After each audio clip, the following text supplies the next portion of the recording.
Bom dia, segunda série. Vamos iniciar nossa aula de hoje. Nós estamos trabalhando a apostila volume 8, nossa apostila nova, e eu quero que vocês peguem a apostila de vocês na página 9, tá? Que a gente vai, na nossa primeira aula, a gente falou sobre a dualidade da luz, né? Que a luz é considerada tanto como partícula como onda, e agora a gente vai ver um pouquinho mais sobre as características da luz. Tá? Essa parte da óptica a gente vai estudar só a luz e os fenômenos relacionados a ela. Então a gente vai começar falando sobre as fontes de luz. As fontes de luz elas têm duas classificações. Tá? Então elas podem ser classificadas como fontes primárias ou fontes secundárias. O que seria a diferença dessas duas? As fontes primárias de luz são aquelas que emitem luz própria. Tá? Então tudo que tem luz própria, as estrelas, por exemplo, uma fogueira, uma vela acesa, uma lâmpada acesa. Então, tudo que emite luz própria é considerado fonte primária de luz, tá?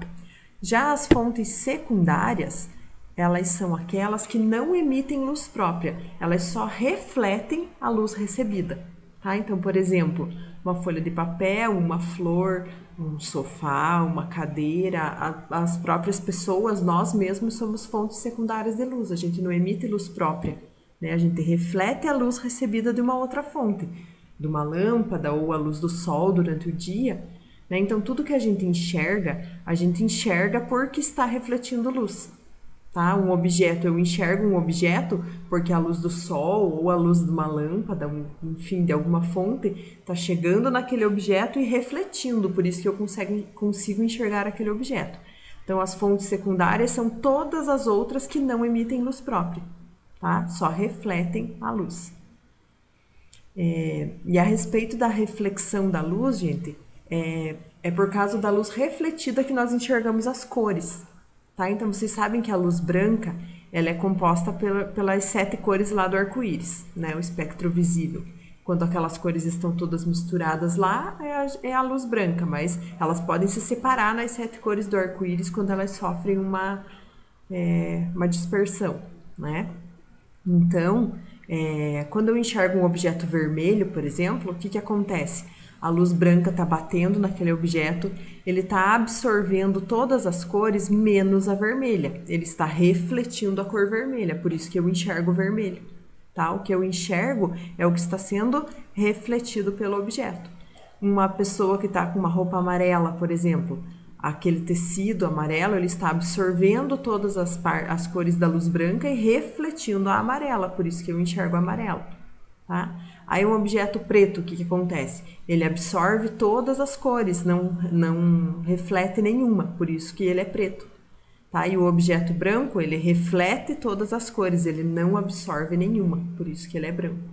Tá? Mas o que aconteceria, digamos, se eu pegasse um objeto branco e iluminasse com uma luz monocromática azul? Então, o branco, como ele reflete todas as cores, se eu iluminar ele com uma luz monocromática azul, ele vai refletir o azul. Aí eu vou enxergar azul aquele objeto, tá? Mas e se, digamos, eu pegar assim um objeto vermelho e iluminar com uma luz verde, o que acontece? O objeto vermelho, ele só reflete vermelho. Então, se eu iluminar com uma luz verde, ele vai absorver o verde, então ele vai ficar preto. Eu vou enxergar preto, tá? Então, o objeto colorido, ele só permanece colorido quando ele é iluminado com a luz branca, porque dentro da branca tem a própria cor dele que ele reflete, ou se ele é iluminado com a própria cor dele, tá? Um objeto colorido, se ele for iluminado com qualquer outra cor que não seja da composição dele, ele vai ficar preto, porque ele não reflete aquelas radiações, ele absorve, tá? E o branco, qualquer cor que ele seja iluminado, ele adquire aquela cor, porque ele reflete todas as cores, tá? E o preto sempre preto, porque ele absorve todos os tipos de radiação, ele não reflete nenhuma, então ele permanece sempre preto, tá? Então, vamos continuar aqui sobre as classificações, né? Então, vimos lá fonte primária e fonte secundária. Fonte primária emite luz própria, fonte secundária só reflete a luz recebida. Agora, os meios de propagação da luz. A luz pode se propagar em meios transparentes, translúcidos ou opacos. Tá? O que é a diferença desses meios? Os meios transparentes são aqueles que possibilitam que a gente enxergue através deles com total nitidez. Então, vocês enxergam o objeto perfeitamente através desse meio. Por exemplo, o ar puro aqui que a gente, né, do meio em que a gente vive, a gente consegue enxergar através dele perfeitamente. Então, ele é um tipo de meio transparente.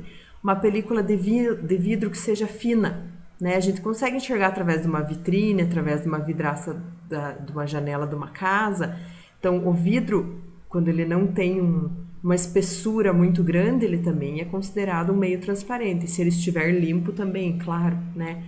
A água, quando é uma camada bem fina de água, também funciona como meio transparente. A gente consegue enxergar perfeitamente através dela, tá? Então, meio transparente é aquele no qual a gente consegue enxergar com total nitidez, tá?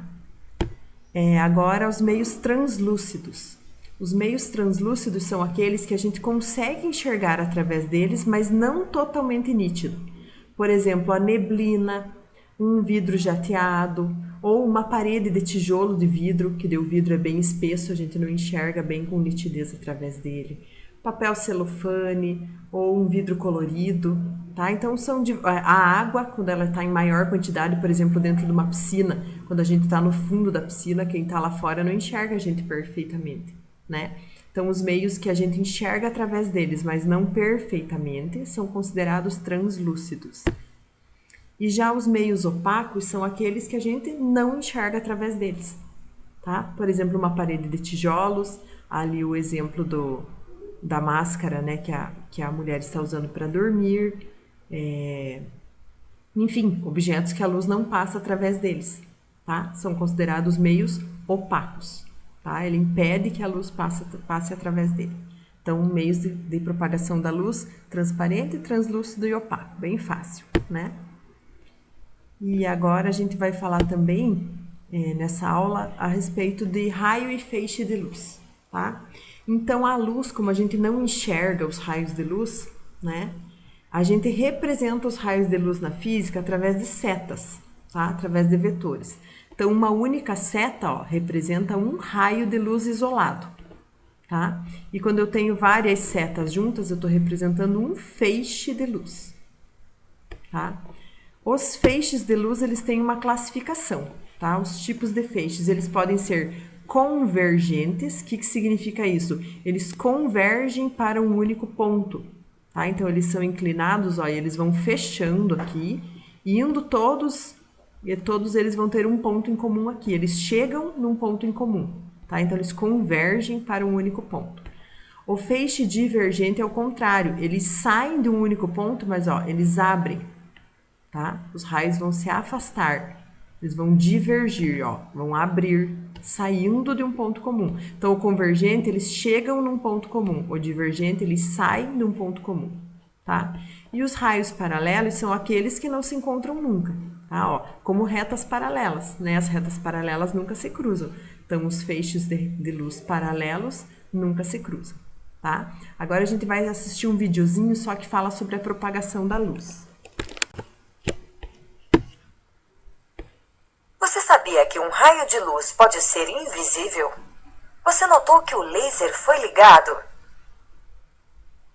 Isso ocorre porque nós podemos ver a luz somente quando ela é refletida em algum objeto e em seguida atinge nosso olho. Se a luz for refletida por partículas de talco, poeira ou fumaça, você será capaz de vê-la.